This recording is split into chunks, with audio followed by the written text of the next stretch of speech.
to go? There we go. Good. So I want to welcome everybody. Damon here. Welcome everybody to Pegasus. For those of you who don't know me, my name is Nick Zandanella. I'm the general manager here. I've been with Pegasus just under 2 years now. For those of you who aren't familiar with what Pegasus does, we're an aerospace manufacturer. We assemble mostly tube and machine component assemblies. We provide product to a lot of the major OEMs, Pratt & Whitney's, Rolls-Royce's, GE's of the world, and a lot of other small customers as well. When the pandemic hit, it had a pretty significant impact on us. We've had a good portion of our order book push out. As air travel has gone down, it's had a significant impact. The WorkShare program we implemented back in the June timeframe. It's been a great program for us. It's given us a lot of opportunity to retain a lot of our key talent, while at the same time giving us the flexibility to move people around where needed, and positions us really well for when the aerospace industry starts to rebound. All right? So I want to introduce Daryle from DOL. Daryle, it's all yours.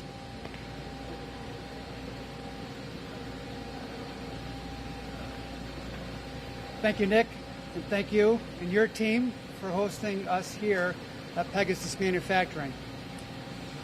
This company is doing impressive work in the field that is vital to Connecticut's continued competitiveness. The Connecticut Department of Labor is honored to be your partner throughout this difficult time and economy. Manufacturing, like many industries in Connecticut, requires a skilled labor force, one that is hired and trained for the job, and one that can also contribute to the success and culture of the company. The Department of Labor's Shared Work program helps companies like Pegasus hold on to their talent even when work is slow. During economic downturns, a company can avoid layoffs and retain their skilled workforce by participating in the shared work. Employers can reduce hours but keep their talent pool. Employees have their wages supplemented through unemployment, avoid layoffs, and keep their benefits. When the economy recovers and business returns, companies bring their talent back full-time. No recruitment, hiring, or training costs. In the year prior to the pandemic, Connecticut Department of Labor's Shared Work program served 288 companies, about 2,900 workers. Over the past 6 months, since March, 1,340 companies have signed up, and we are now serving more than 24,000 people. This is an important program for companies, workers, and the economy, and the federal government has recognized that. Recently, the United States Department of Labor announced that companies would not be charged for the unemployment paid to their employees who participated in shared work. Through December of 2020, employers have no liability for shared work payments, providing even more incentive for companies to participate in this program. In a couple of weeks, starting week October 5th, the Connecticut Department of Labor will increase accessibility to the shared work program and increase the number of applications we can process. In other words, more companies will have the option when they need it most. Governor Lamont has been an ardent supporter of this program and its benefits to the state's workforce, employers, and our economy as a whole. Thank you very much, Governor. I want to introduce and welcome Lisa from GMN USA, a manufacturer out of Bristol, Connecticut.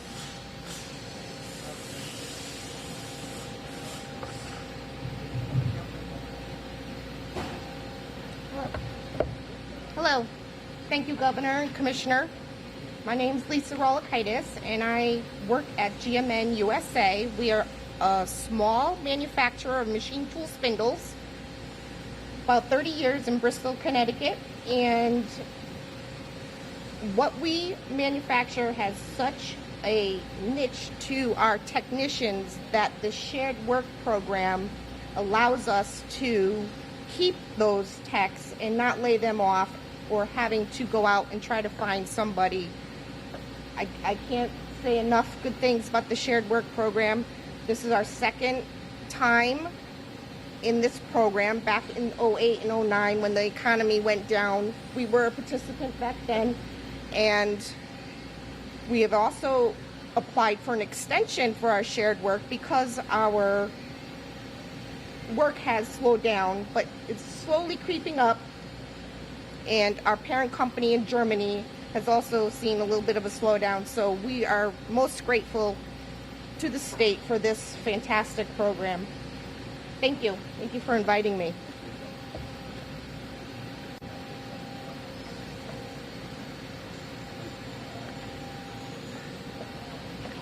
Thanks, Lisa. Good to be home again. I hope everyone's doing well. I want to thank Pegasus for hosting this event. You guys will find that there's a great corporate citizen, great workforce, great staff. I know them well.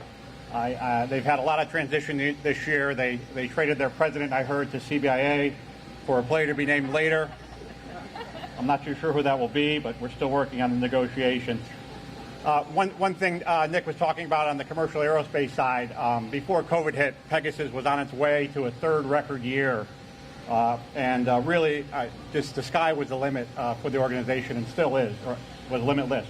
But like so many other businesses in Connecticut, and especially our manufacturing industry, they've had to put a tremendous amount of efforts around retooling, relaying out the organization, the shop, to make the workplace safe and stay open during COVID. And Governor Lamont deserves a tremendous amount of credit for deeming manufacturing essential early in the process, right at the very beginning, and allowing organizations like Pegasus to stay open and keep their workforce. Like so many other manufacturers in Connecticut, Pegasus is very diverse. Not only do they do commercial aerospace, as Nick mentioned, but they also do some submarine building for Electric Boat and Newport News down in Virginia. So they're pretty much a microcosm of our manufacturers in Connecticut. Some right now are flat out very busy in the defense sector, and some are really struggling to get through this time with commercial aerospace and other commercial applications being down. But there's a bright outlook once you get beyond the coming months and maybe the coming years. And so many folks need skilled workforce to take advantage of that bright outlook, while others are looking to reduce staff. There's very different needs that Connecticut needs addressed. Growing manufacturers and those who are reducing hours. And we often knock the state for not having certain things, but when you look at the toolbox that are open to businesses, Connecticut has one of the most dynamic toolboxes to get through growth times and trying times with downturn, especially when you look at other states and regions in the world. The problem is there's so many employers who don't know about them and don't know how to take advantage of them. And I'm very happy, Governor Lamont, that you recently launched the business.ct.gov website. I've been one of the biggest kickers of Connecticut of not having that information out there, and spend a lot of my time out trying to learn what tools are in the toolbox. This website, I know, will be a tremendous help to a lot of the employers in Connecticut, trying to understand what tools they can take advantage of during growth and trying times. The shared work program is one of those tremendous tools. When you look around the country, there's very few states that have this type of program. It's a dynamic program that allows employers like Pegasus to dial back hours and keep their skilled workforce. Connecticut has one of the top workforces in the country, if not the world. And it's critical that we don't lose those folks, especially those like you who have decided to get in manufacturing. We still have difficulty getting skilled folks in manufacturing. We can't lose those who are currently in it. So I'm very happy about these changes to the shared work program. I appreciate you working with CBIA to come up with some of these changes and amendments. I'm looking forward to October 5th. And I want to introduce my new best friend, who I look forward to working with in the coming session. We've had a great partnership at CBIA with Governor's administration. We see the upcoming challenges as an opportunity in Connecticut, and we're going to take advantage of those opportunities. We've done some things to put Connecticut in the front of the country when it comes to economics, and we need to continue to take advantage of those through collaboration with the governor's office. So my new best friend, Governor Lamont. Hey, thank you, Chris. Congratulations on your new status, CBIA. We're really going to need your help as we explain programs like this in our toolbox to everybody. Speaking of new status, Ben Forsheim is here, your mayor, going from single to married. He'll have a new status. And Senator Mary, Senator Matt, thank you. Look forward to seeing you guys in the Capitol building very, very soon. And Lisa and Nick, I hear you do some work on submarines. I heard Newport News mention. I'll just mention we make them here in Connecticut as well. Just give you some ideas. I think this is really important. I really wanted to emphasize this. I don't know if we're in the fourth quarter of COVID or the fourth quarter of the COVID economy or not, but we're definitely going through a transition. You know, when it comes to the pandemic, this is a really key few months. Schools coming back, universities like Wesleyan coming back, flu season, getting a little colder, people going indoors to restaurants. And hopefully we're going to see by the end of this year some real work on testing and vaccinations. But it's also a pivot point for the Connecticut economy. And, you know, by that I mean we've got about 95% of our economy open right now. And Chris, you pointed out, we kept manufacturing open as a critical economy. And, you know, I go to EB and I go to Pratt and other, you know, Chinese didn't stop. Let me tell you, we're going to keep going as well. And I think that was important. But a lot of other folks had a big slowdown, especially in the service side of our economy, especially when you look at restaurants, especially when you look at movie theaters, especially when you look at hotels. And we're slowly getting them going again. We got 95% of our economy is back, but only about 85% of our employment is back.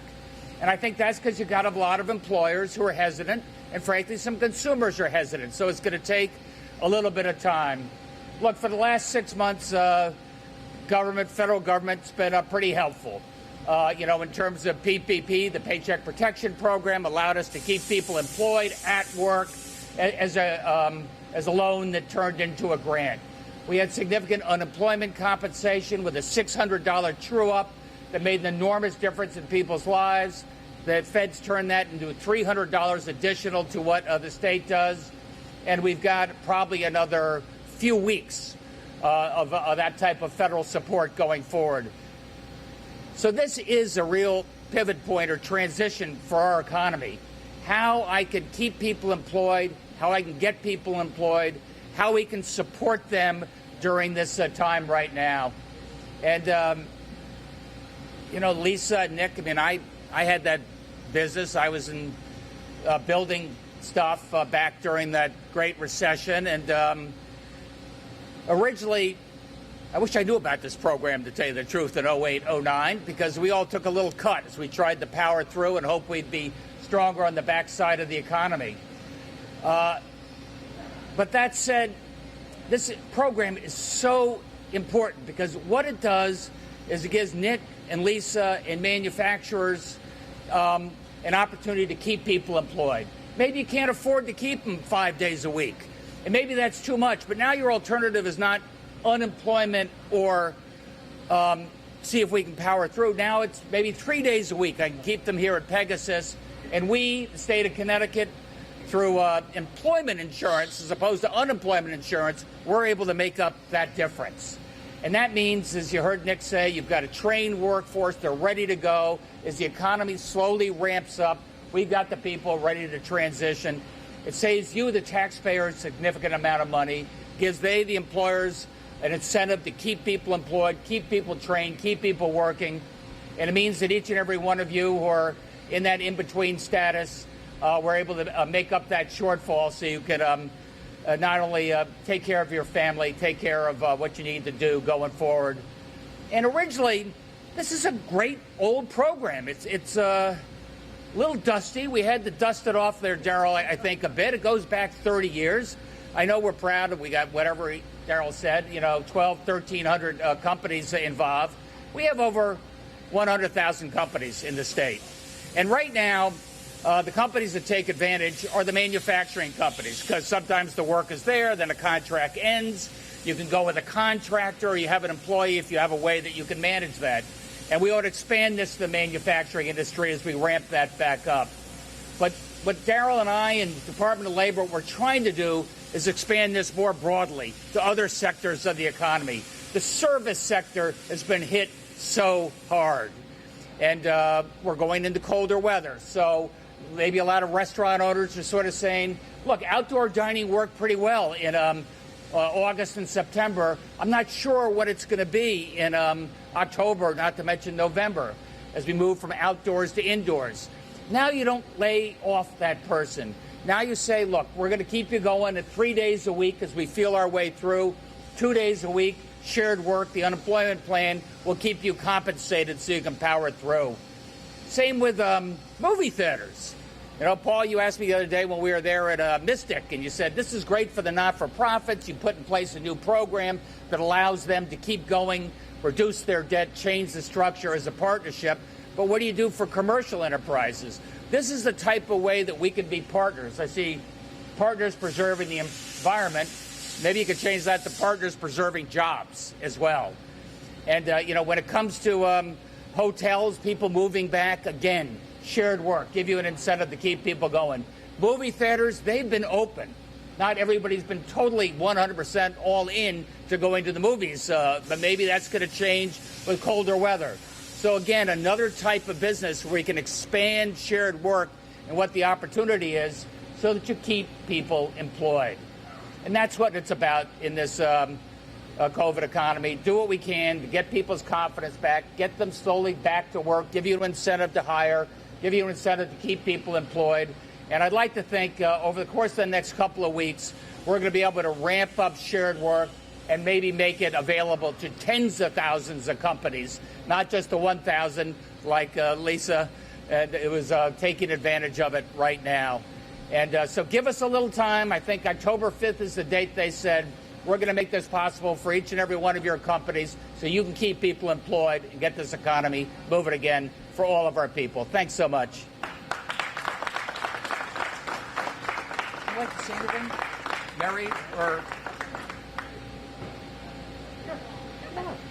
Go ahead, Matt. Well, thank you, Governor, and thank you to a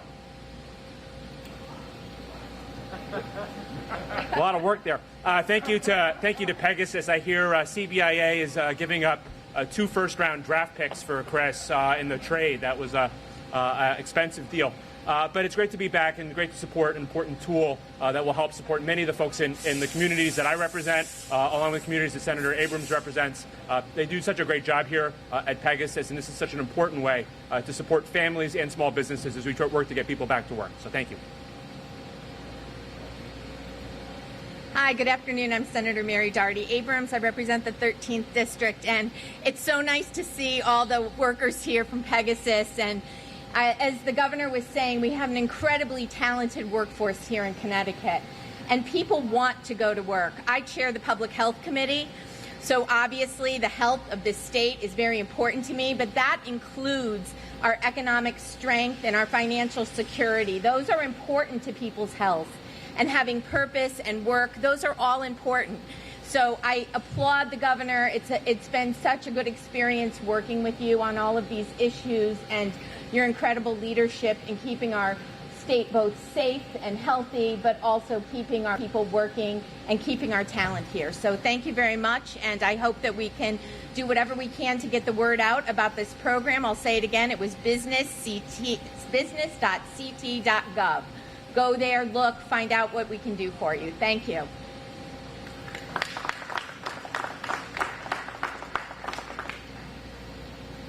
Are there any questions for Senator Lesser? How much are you dedicating any of the CARES Act funding to this, or is this more of a case of, as I think was explained earlier by the Deputy Commissioner, that the federal government is going to reimburse 100% of the cost of the unemployment benefits? The question is how are we paying for the shared work program? And what we're doing is right now, in terms of help, we're going to be able to answer more and more of these issues physically with labor so we can get our up and going by October 5th. And but more to the point, Paul, we're using some of our CARES Act federal money to hire the folks we need to upgrade our telecommunications, upgrade our IT, so by the end of the year we'll be able to do this in real time electronically. What is the dollar amount? Is there a dollar amount that's set for the provision on October 5th? The question is about the dollar amount. I can't tell you exactly what the dollar amount is for the contract to get the IT up. Maybe, do any of you guys know? Daryle, what's the dollar amount?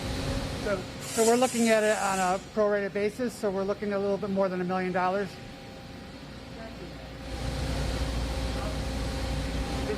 sorry, how much benefits have been paid out under the program since March? It's decided that 1,340 companies have I guess, enrolled in the program or been admitted into the program since March.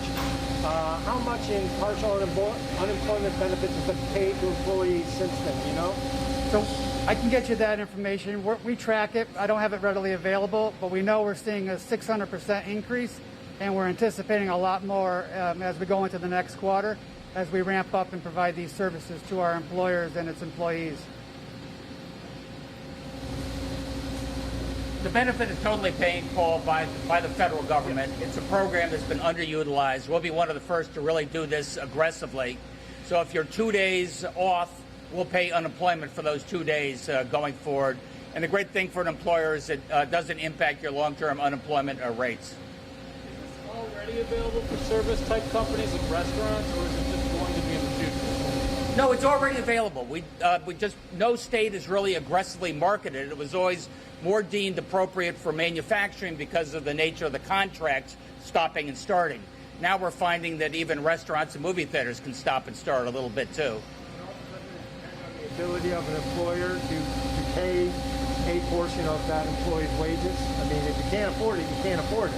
Yep. Even if the government Right now the program is good from 10% to 60% of an employee's wages. You're right. If you can't afford to keep them on with benefits for that other rest of the time, it's not going to work. I think that's going to include the vast majority of the folks we need right here in Pegasus going forward. Maybe bring a few back.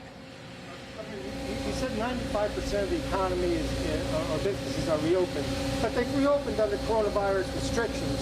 And obviously the dozen or so folks that were gathered outside when I arrived here think that it's gone on too long, that businesses should be fully reopened. We're at 1% now. Why can't more businesses open? Why can't these coronavirus-related orders be lifted now? Well, first of all, 95% of our economy is open. I think we're one of the highest in the country. As I said, let's say movie theaters are open, Paul, and just because they're open at 50% doesn't mean people even at 10% are going in. It's taking a little bit of time and confidence. Our schools are open, but not everybody wants necessarily to send their kid back into the classroom right now, or certainly not 5 days a week. So it's not a matter of the government opening and closing things. It's a matter of building the confidence of the consumers to come back, and I think that's true of manufacturing as well. Governor, one of the complaints for one of the protesters was about his children, that they're now forced, when they weren't forced before, to wear masks at school. Should they still be wearing masks at school? Yeah, what we said for K through 12 education, because parents and teachers are pretty anxious about COVID in an environment like that, is we want all those kids to wear masks in school. Then for daycare centers and those kids a little bit younger, we said we want those kids to wear masks in the daycare environment as well. Look, it's not something you harshly enforce. Obviously, you don't do that. But it gives those who are instructing at the daycare some confidence that they'll be able to make sure that those kids are wearing a mask and doing it safely. Believe me, the kids are pretty good at wearing the masks. I sometimes worry about the older brothers in college or some of the fathers.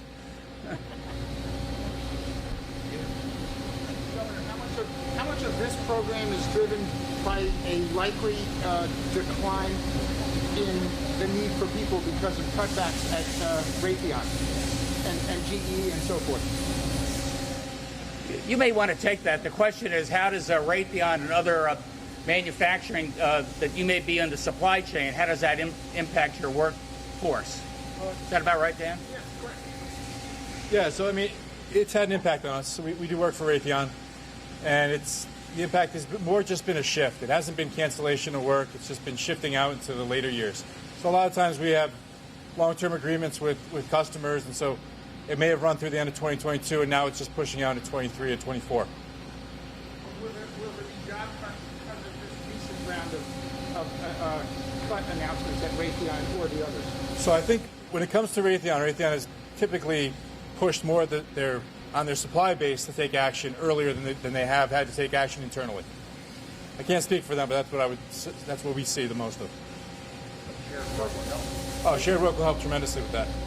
And Governor, are you at all concerned, because and I know the monthly labor numbers are subject to change and revision all the time, but in the last report, the Labor Department reported that the employment growth is slowing in Connecticut. We've had 3 months of 20,000 plus growth, but it was 77,000 in June, so things are slowing down. Has that slowdown in job growth, or do you see a slowdown in job growth contributing to this need for this expansion? I'll take slow and steady at this point. Let's face it, a lot of people lost their jobs very quickly. Half of them got their jobs back pretty quickly, and now we've got a good 10-14% unemployment pool. And one of the things we want to do with shared work is make sure each and every person here is able to keep their job, and make it a little easier for you guys to hire more people back, even on a part-time basis. Thanks, everybody.